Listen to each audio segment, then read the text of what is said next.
This is Pam coming to you from Stationery Nerd. I have a very quick video for you today, and I wanted to show you in my bullet journal the layout that I use for tracking the books I want to read this year. So let me first tell you about how I got to this point and made a list of the books I want to read. So I started out with my Goodreads account and went through and updated all of the books on that list and marked the ones read that I had read, and then made sure that the ones that I have marked unread were ones that I still owned. And then I also went through and inventoried the books that I have in my house to read, and added those to my Goodreads account, and synced all of my Amazon purchases. So basically I updated my Goodreads account completely before I started this process, and then I went through and made the decision on what books I wanted to read in 2018.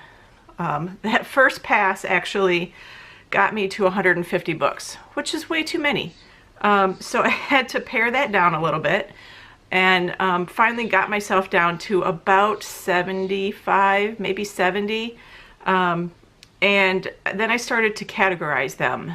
I actually exported that to be read in 2018 list because I categorized those books.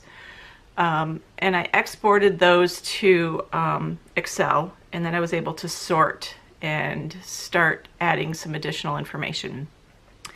And then once I had that list, I just designed a chart for myself. And you know me, I am not a bullet journal purist, and I glue stuff into my book all the time if I'm too lazy to write. For instance, my birthday tracker. This is a typed up list that whenever I have a new book or a notebook to add or to begin, I just print this and glue it in, and it's already done. So I don't have to write that over and over and over again. So I'm doing the same thing with my my book tracker. So I started out, and because I have so many, my book tracker is kind of huge, and I was okay with that. I wanted to be able to track everything that was on my list. So I started out with this cute little design that I made, and just colored it in with some Tombow. I think it was actually the dual brush pens, and just in the pastel, and just gave it a little touch of color, mounted it on a piece of scrapbook paper. And then here's the beginning of my list. And I just want to, let me zoom in a little bit so that you can actually see this a little bit better. And there you go, that should get you closer. So I categorized all of my books, and then I put them in a list. So all of my business books that I want to read, and I also wanted to know the author and the year that it was published.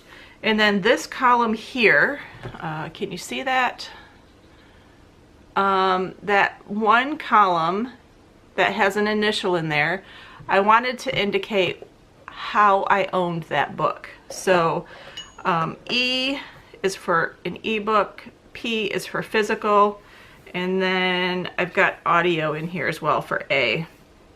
And then some of them we'll look in a minute, but some of them aren't even published yet, but I follow the author and know what their publishing schedule is, so I added those to my list as well. So as I get done with reading a book, I just color in my little box and move on to the next one. So here we go. How many pages of books? So my cover page, 1, 2, 3, 4, 5, and a page that I've left blank so that I can add more books. And there's actually a couple that I probably need to add to this. So just a quick and easy way to print out my list and be able to track what I want without having to write every single one down all the time. And in fact, I don't think that I'm going to get through all of these books in 2018. So when I move into a new book, I can just print this again and paste it into my new notebook. So yeah, I know that there are a lot of people who try to fit all of their books onto a single page and draw it out and write them all down. But I knew that I had a lot more than that, and I also knew that I wanted to track from journal to journal so that I could move this when I move to a new book.